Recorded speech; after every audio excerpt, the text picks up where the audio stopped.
Hey there. Are you Adam Graham? The very same. And this is my old-time radio snack wagon.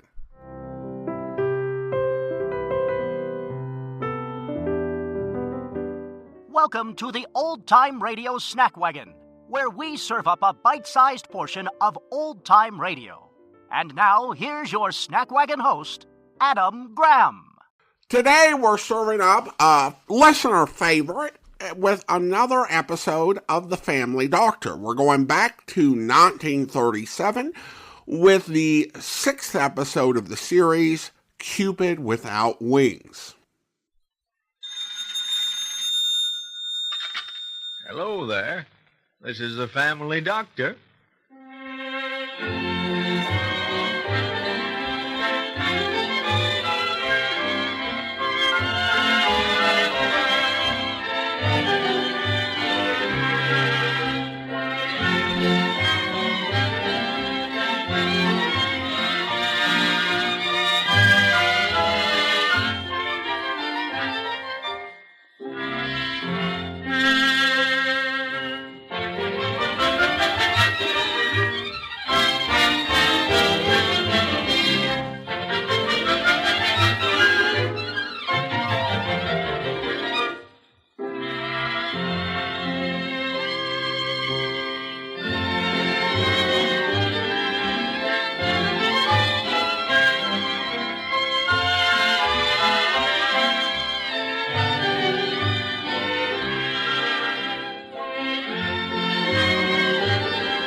Taking no heed to what you're a-saying. You better take some heed. Yep, you better. No, sir, you're wrong. Dead wrong. There's only one way to make that play, and that's by taking out that king of yours. Like that. Well, you licked me. You got me licked. Thought I could bluff you out that one. Bluff me out? Well, you trying to bluff me, the crackinest checker player of Cedarton. Why, you... Oh, hello, Dr. Adams. Hello, Pete. Well, hello, Griff Miller. Hiya, Doc. How's the health, Griff? Any more of those dizzy spells? No, ain't had one for a week come Saturday. Well, guess I must be getting on back to the lake. Got to put some oakum in that number 5 flat bottom. Well, so long, Doc. So long, Pete. I'll get you next time. Yes, you will, you old codger. I always get a great wallop out of making Griff think he's getting away with something. He sure looks a lot better lately. Looked like he was powerful worried there for a spell. Where's Johnny? Can he take this prescription up to the Rankinses right away? Sure thing you know, Doc. I'll fix it right up. Johnny, come on out and tend the counter while I fill this. Okay. Oh, hello, Dr. Adams. Oh, hello, Johnny. You like your job by now? Like it? Gee, Doctor, it's the swellest thing that ever happened to me. Of course, I haven't lived so long, but, well, I can never thank you enough for what you did for me. Oh, well. Hello, Doctor. Well, hello, Faith. I'm glad to see you. How's your father? Fine, thanks. Hello, Johnny. Hello, Faith. Well, you take that bottle right up to the Rankinses, will you, Johnny? Sure, Doc. Right away. I'll take, I guess I'll have a double chocolate tandem with nuts. Okay. Are you going to the sociable over at the church tonight, Johnny? Don't know. I hadn't thought about it. You hadn't? Well, everybody's going to be there. You'd better come. We're going to have an awfully good time. Well, maybe I will, if I'm not too late getting out of here. Here you are, Johnny. Hello, Faith. Hello. You take this right on up, Johnny. I'll finish that double tandem for Faith. Okay, Mr. May. See you tonight, Johnny. Maybe. So long. La, la, la. You and Johnny going to the sociable together, Faith? What? Oh, no, Mr. May. I just thought that, well, Johnny's kind of new in town, and he might meet some nice people there. Mm-hmm. Well, what are you laughing at? Oh, nothing. But you gals certainly don't waste no time setting your nets out for the new fish, do ya? Mr. May, I think you're mean.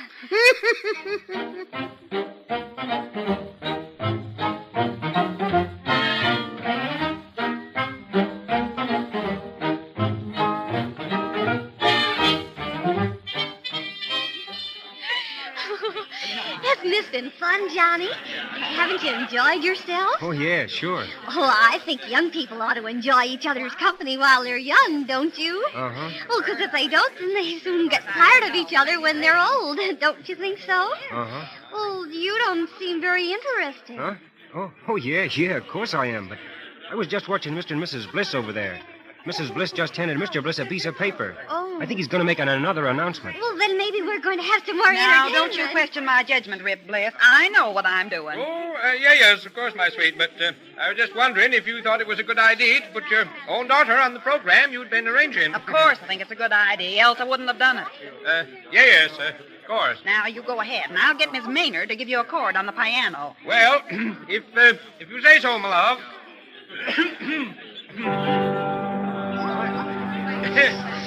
well, folks, it gives me great pleasure to now introduce to you my own daughter, Ella Mary Bliss, who's going to recite for you a poem she wrote herself. It's called When Leaves at Autumn Fall to Ground. All right, Ella Mary. When leaves at autumn fall to ground. When spring has passed and summer's o'er and snow is not far off, oh, then 'tis when the lovely trees their beauteous leaves do doff.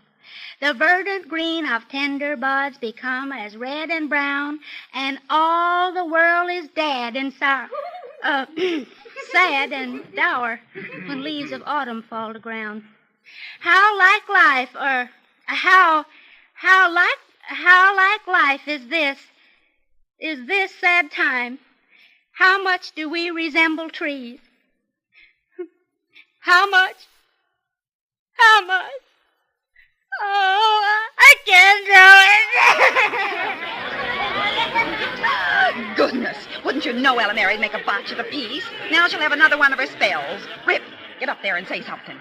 Well, what'll I say? I don't care, but say something. Do something. Yes, my figure. Well, folks, I guess the entertainment's over. You can all stay around and enjoy yourselves by talking, if you like. Well, guess that's all. My goodness. Well, what's the matter, Johnny? Johnny? Huh? What did you say, Fay? Well, what's the matter? You look upset. Oh, I don't know. It made me feel kind of bad, getting mixed up in her piece like that. Oh, well, after you've lived in Cedarton for a while, you'll get used to Ella Mary doing things like that. She always does. Well, maybe. Johnny? Huh? Would you like to take me home? Yeah, sure. All right. Shall we go?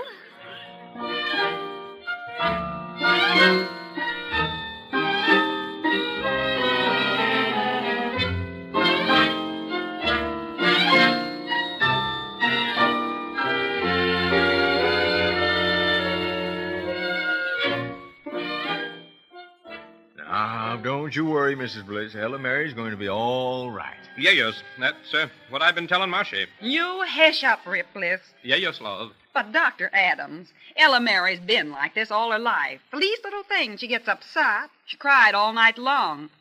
I couldn't get myself a wink of sleep. Doctor, don't you know what's the matter with her? Yeah, sure, I know. You do? What? Well, what is it? Hypochondriasis. Good gracious alive, what's that? Doc, is it catching? Well, in a way, no. You see, Ella Mary isn't really sick at all. Well, the little... Just a minute, Mrs. Bliss. That isn't the way to help her. She needs sympathy, but she needs the right kind, not the sloppy, sentimental slush she thinks she wants, but... Well, I think I know what she needs, and I'm going to see that she gets it. Well, I certainly hope you can. Yes. Lots of folks in the world think they enjoy poor health, when all the time they'd be a heap happier if they'd just dig themselves up out of the hole they're in and look at the world the way the Creator meant for them to see it. Well, I'll go in and see her. Maybe her case isn't exactly hopeless yet. Oh, hello there, Ella Mary. Don't you remember me? Hello, Dr. Adams. Say now, you're too pretty to make your eyes all red and pucker up your face with crying. Go away, I don't want to see anybody. You had anything to eat today? No, don't want to eat. Say, I'll bet I know something you'd like. What? Ice cream. Don't want any ice cream. Yeah, I think that's just the thing. Nice and cool and refreshing, yes. I'll drop by May's drugstore on my way to the office and have Johnny bring some up. Johnny? Yes, you know, Johnny Kemp, the young fella that Pete May has working for him now. Awful nice young fella. Mm-hmm. Huh? Oh, well, I mean, yes, I suppose he is. Yeah. Well, we'll be running along now, Little Mary. I think that ice cream will help a lot. Don't you? Well, yes, might. I'm sure it will. Well, see you tomorrow when I make my calls. Bye-bye. Goodbye, Dr. Adams.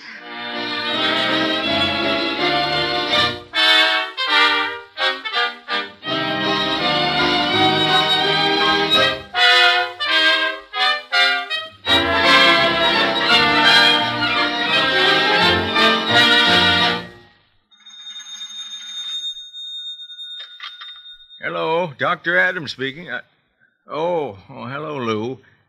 Now, honey, didn't you tell me this morning to stop in at Bliss's grocery and bring home a dozen eggs and a pound of butter?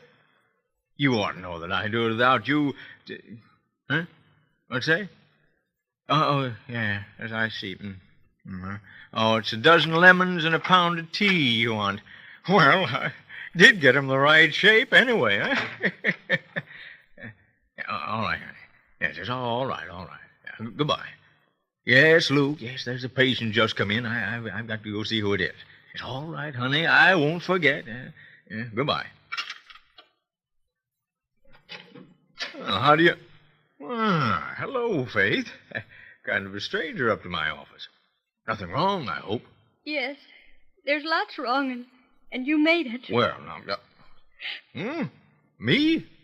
Well, Faith Windsor, what do you mean? Dr. Adams, you're a blind old meddler, that's what. No, Faith. You should have seen that Johnny and I were in love with each other. Johnny? Johnny Kemp, and now you've gone and spoiled it all. What? Everybody in Cedarton knew he took me home from the sociable last night, except you, and then this morning you sent him up to Bliss's with a pint of ice cream, and you knew that was too much for Ella Mary to eat all by herself, and she invited Johnny to have some with her, and he was up there for 2 whole hours, and now he's going to take her to the church next Sunday. Oh, no. Dr. Adams, you've ruined the only beautiful thing that's ever happened to me in all my life, and I'm never going to forgive you. Never. Gosh to Friday. Was there ever a man lived who could be right all the time? Well, Grant Adams, I guess you just haven't got the right kind of a bow and arrow to be a Cupid.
This is the family doctor.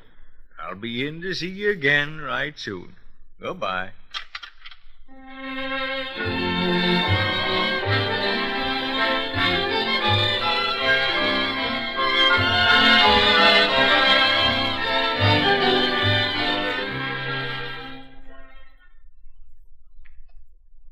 Welcome back.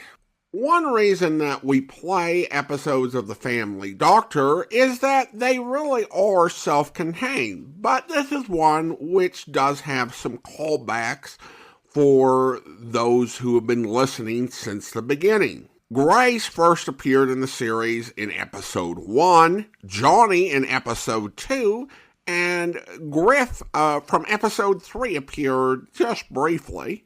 And you don't have to know the backstory, but it does make Cedarton feel more like a real town with real people who live there, rather than just rotating guest stars for Doc Adams to interact with. The story kind of dealt with some emotional issues. I don't know if I would call it mental health. I don't think we heard enough to justify that.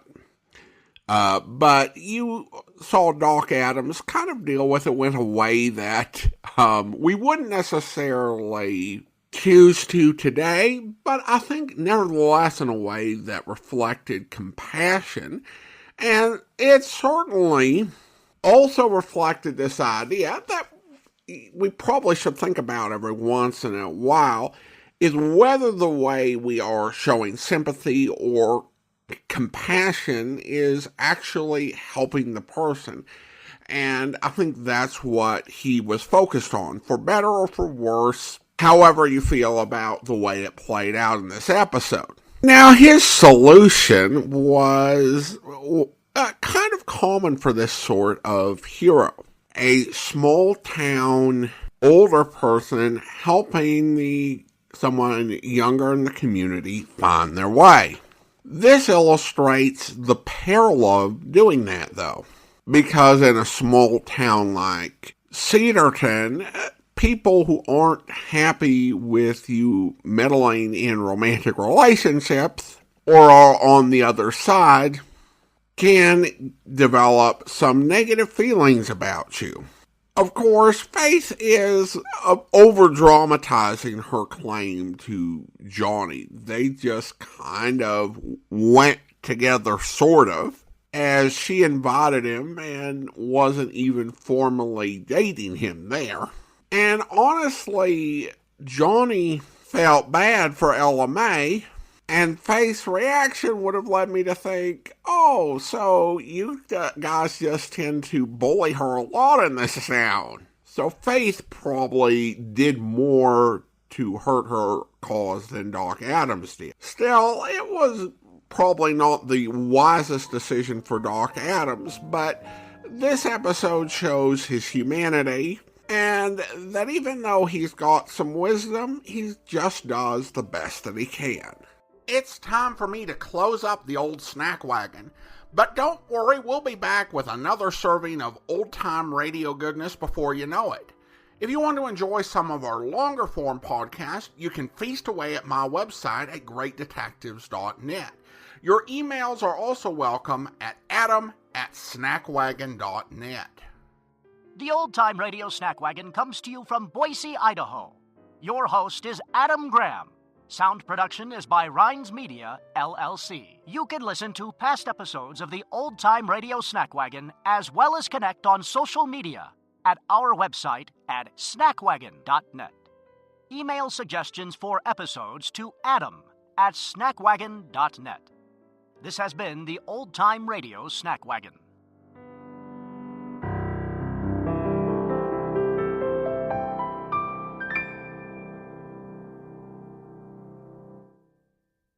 Until next time, goodbye.